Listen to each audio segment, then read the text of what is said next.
Hello, hello, hello, hello les amis à canal Mimi Selunga. Na pesi bino bambote, nzamba lola amwana bina nzamba lola. Kaka nde na baka pambolela ngai bino les amis, naza na recette na ngaka ya moke. Nena sela bino gâteau ya orange. Ah bomoni sukali, oeza sukali ezali mesure ya tasse nanga oyo. Naza mesure oyo naza na mesure nanga o huile awa na osela 4 maki naza na farine naza pe na levure na ngai bokomona yango tokende nanu oyo sikoyo yango oyo procédure ya liboso na tie sukali nanga awa na sukali nanga nazozwa maki na ngai nazotsa 3 maki et 4 maki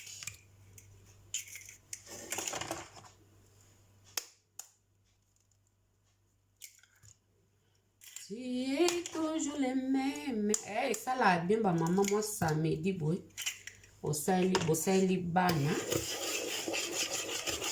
bosali bana vraiment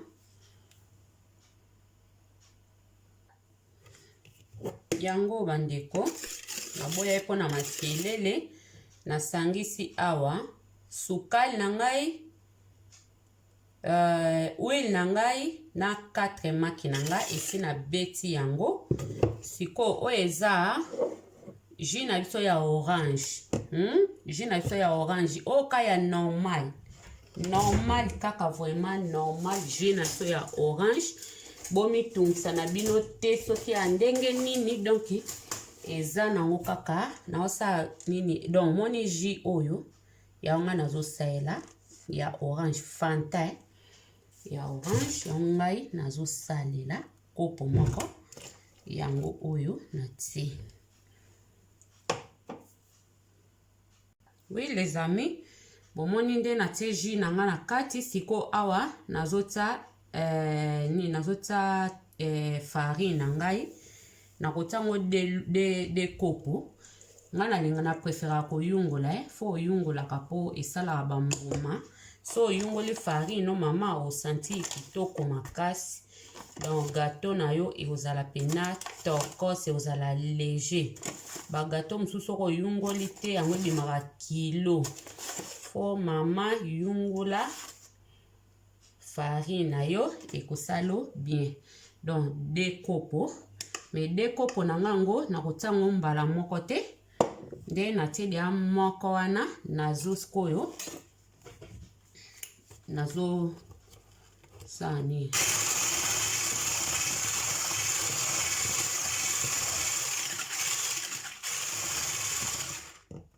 oui nazo baksa deuxième kopo na nga yango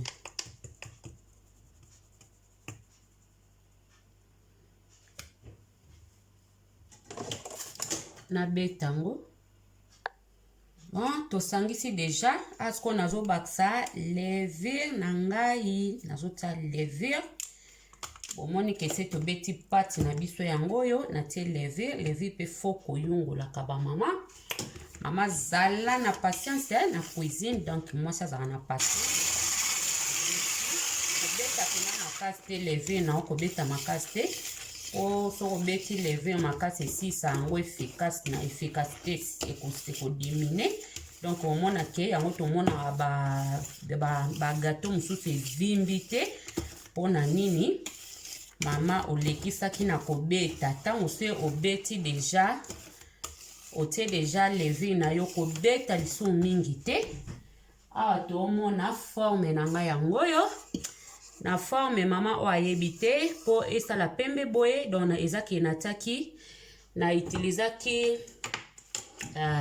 pinceau nanga oyo na utiliser na tete manteka na ngai après na ye kolekisa farine donc nazo sopa sikoyo nini na ngai pati na ngai awa nazo sopa yango awa po ekende na four comme ça nalinga ko expliquer hein.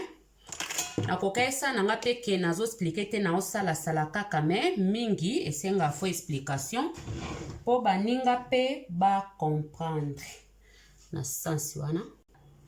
Bon, yango yo nazo ke kotisa na four na biso nde eza boye four déjà eza déjà four nanga déjà nde eza wana eza se na pelisaki yango échauffer maman faut chauffer four na yo déjà après okota yango na 180 otali air na yo nde tinga nazo tango na 15 boye et osaka 45 minutes. Yango ba mama to kotisi yango na four na biso comme ça tozela ebela. Selunga balandi nanga abomoni naza na kopo nanga ya sukali na kikalumu na ngai nazo saela bino nini ko bomona yango o na kotiamo likolo ya gâteau na biso o bomona jus na biso nazo sangisa ngo awa mate na ndambo comme ça bomona ndenge na kosangisa yango bandaka koningisa kobalola ti sukali na biso ekosangana bomona ndenge ekobima les amis. La famille, bomoni yango yo sauce na ngai na kobwaka likolo ya gâteau na ngai bomoni ke sauce oyo nde na ese bino ka ezali nango eza kaka demi kopo mokie ya sukali. Après ozwi fanta na yo lisusu otie boloba ke mimi selunga sukali ebele boye non eza sukali ebele te vraiment nga pene nga sukali mingi te eza yango sukali ebele te donc yango yo abimisa sikoyo gâteau nanga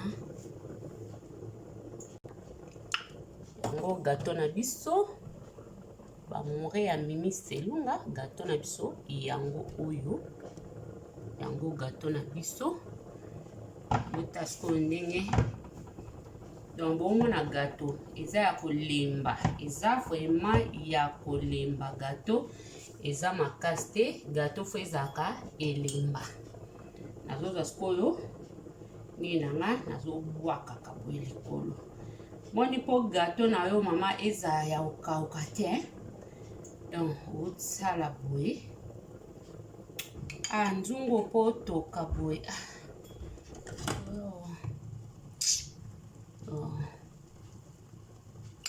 Vous comprenez quand ambiance ya mimi selunga donc c'est ça quoi ozoboaka boye likolo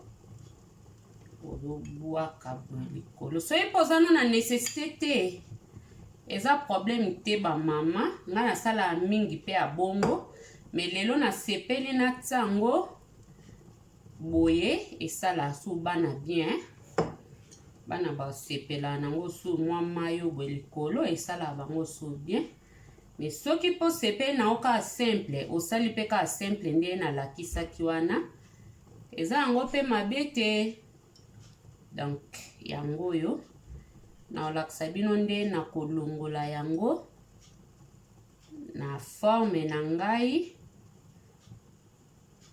na kokata yango c'est ça. Bamami bomoni yango yo pardon yango gâteau na biso ota gâteau kitoko gâteau yango yo gâteau na biso yango yo osali yango susu mwa moke boye laila yo wapi kitoko ba mama bo salango okosepela makasi bana ba kolelango fa eza vraiment kitoko bosalango. Merci beaucoup. Sepeli na bino makasi na ba bolandi video na ngai ya mukuse oyo bosalango esala bino kitoko. Botala bomoni gâteau fo ezalaka boye lokola éponge. Pozomona gâteau na ngai eza vraiment doux, donc eza bien douceur moko. Gâteau eza teke ebande kanga medindami non. Bomoni gâteau ba mama na ngai gâteau fo ezala boye na kati po eza kutona moto na ekomi piote. Donc gâteau yango oyo gâteau na biso yango bomoni ke koti ba ingrédients mingi te mais eza bien. Buta chiffon. Merci beaucoup. Bon s'abonner na canal na Mimi Selunga TV. Bon à chaque fois biloko ya bien. Bon s'abonner. Nabi ke ba mama mingi ba bo sa gâteau te. Bon profiter vraiment. Bana ba sepa na ba papa moi samedi dimanche ça la bien. Bon meli pété atana gâteau. Obena pokwa bobo sisi kolia. Botie gâteau na bino. Toza ka bata ba kwanga te. Merci beaucoup.